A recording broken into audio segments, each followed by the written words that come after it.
All right, guys, we have a slight favor to ask of you. We have a listener survey that we would love for you to fill out because we want to know about you and who you are and where you come from and what you want from us and what you liked from us and what you didn't like from us and how we can make your experience better. So that's a lot. We just want to hear from you guys. It's not as severe as it sounds. No, it's our 6-month anniversary, basically. And we're like changing some things up and keeping some things. And we want to hear from you guys. Yeah.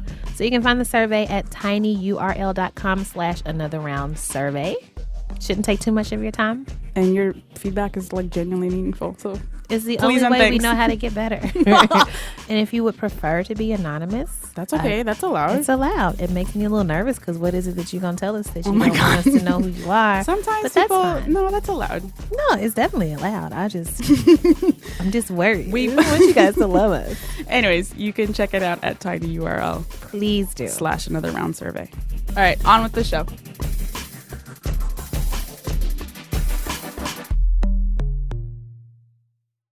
Hi, everyone. I'm Heben. I'm Tracy. And welcome to Another Round with Heben and Tracy. Wow. I think wow's going to be my new expression of joy. It sounds sarcastic. Tracy's unimpressed already. Oh, wow. Another round. Wow.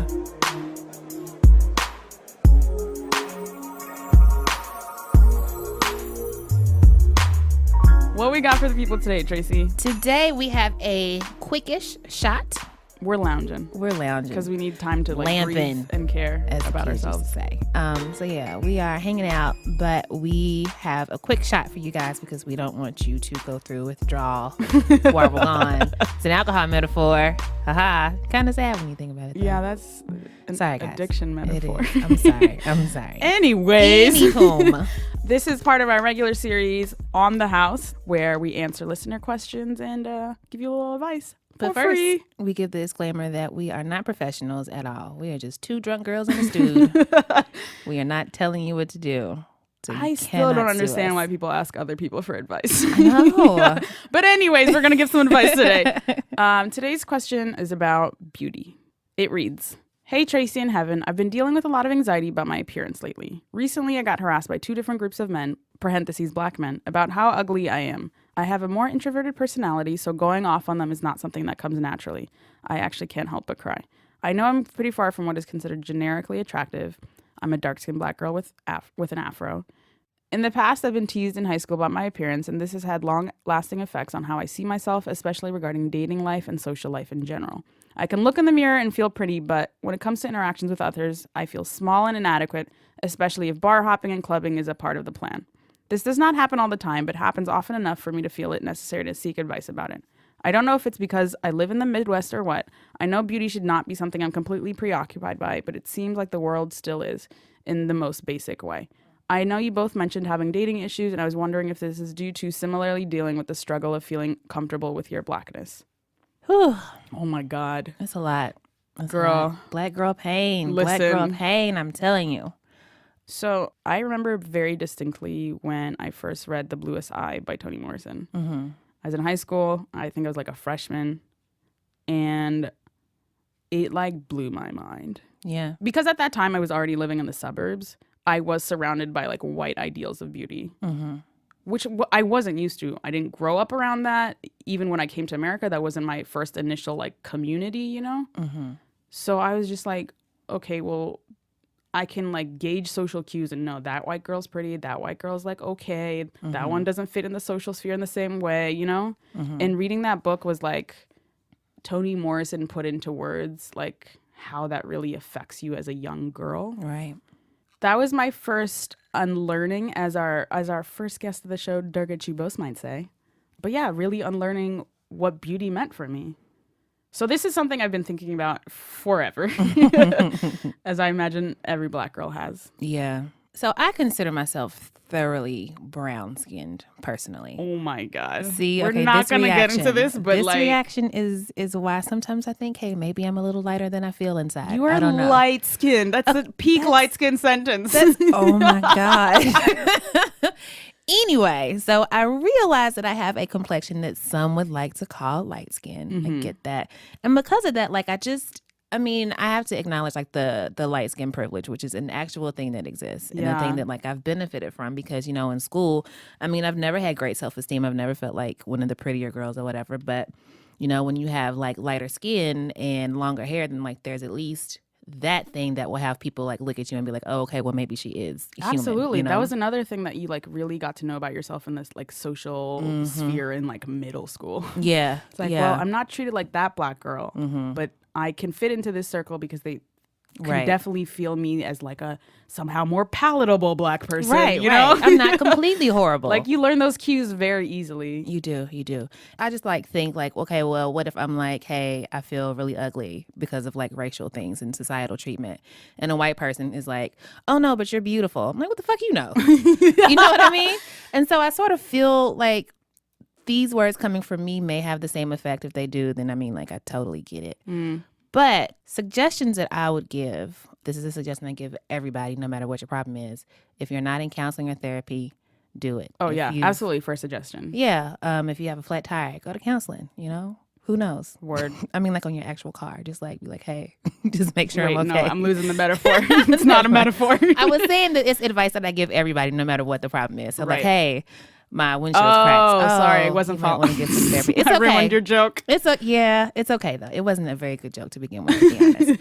But esteem issues and things like this, I mean, like when they last your entire life, that's one thing. But when they have like predated your very existence, like this is like in the woven into the thread of like American society. So it's hard to like deal with that stuff on your own.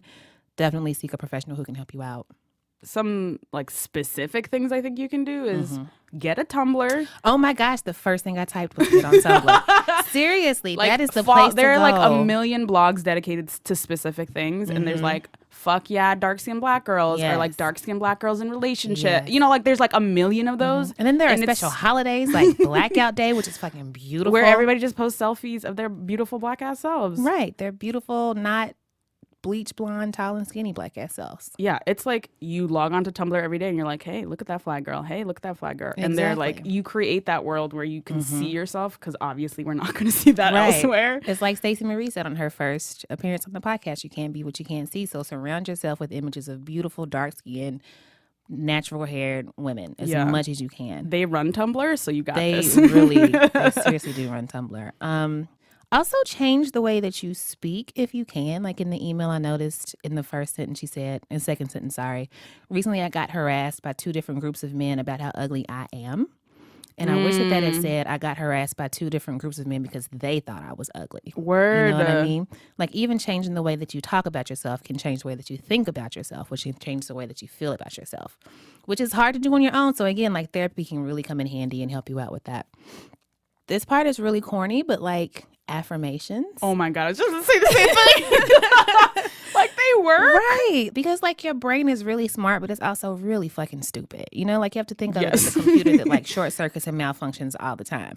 And when it screws up and starts to think that, oh yeah, you are not the dopest motherfucker on the planet, that's when it needs fixing. And the way that you can do that is to start with like mantras and affirmations. Look in the mirror. I'm dope as fuck today. Sit down and like when you're really feeling really bad about yourself, write down like a list of 10 great things about yourself. You know, like, I mean, it sounds so corny, but if you do it enough, eventually the computer's going to be like, oh, so this is what I should have been doing. Word. Instead of tripping and doing the other bullshit that I was doing. It's really hard to like think about how to build self-esteem. So it's okay if like you don't got this yet. Yeah, be kind to yourself. That's another thing. Be very, very kind and patient with yourself. Life is hard, man. Being a black woman is hard as fuck. It's really hard. So...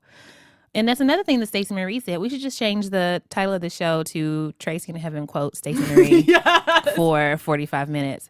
But she said something like, it's hard because it's hard, not because you're flawed or not good or something like that. You know, that's a very important thing to remember.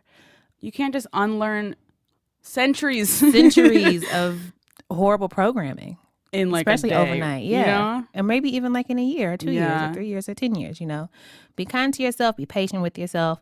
Whenever you have a good day, a good body image day, whenever you feel like, you know, hey, I didn't say horrible things about myself today, celebrate it. Buy yourself something nice, whether it's ice cream or like lipstick or just whatever. Treat yourself to something. And also, I would suggest maybe seeking out some natural hair meetup groups because Yeah.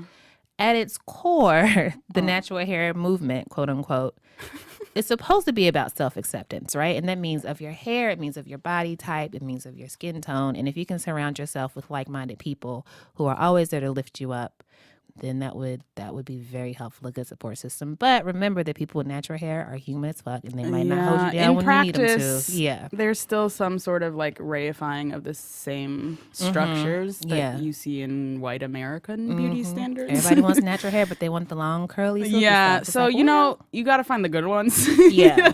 But yes, squad. The number one way I think I have like built my self-esteem is my squad. Like they affirm me. And they've helped me affirm myself. And when we go out, I'm not worried about if I'm ugly to like those fucking annoying ass dudes in the corner. Right. Who are going home alone anyway. Like, yes. That's what they think. I'm like, yes, me and my squad are beautiful. We're glowing. Like, we're going to have a good night. Exactly. So squad up. Squad up. Even if that's like an online community. Yes, that counts. Yeah. That counts. And know that we think you're dope as fuck. Yes. You have good taste, obviously. You're listening to our podcast. Hey. Earlier when I was saying that, you know, as I've like the whole light skin privilege thing, that's not to say that I don't have any of these struggles, that I've never had any of these struggles. I'm still dealing with like self-esteem and body issues every day. So I may not understand your particular struggle, but I'm definitely in the struggle with you behind the same starting line trying to get to the finish. So. Oh, yes. It's a journey, but we're in it together, y'all. Yes, yes. Black girls unite. You are flawless, girl. You better go out there and flex on somebody. Yes. That's excellent advice. Let's go flex on someone. As we've said, dick is abundant and low in value. Screw them, do you. You're awesome. Squad.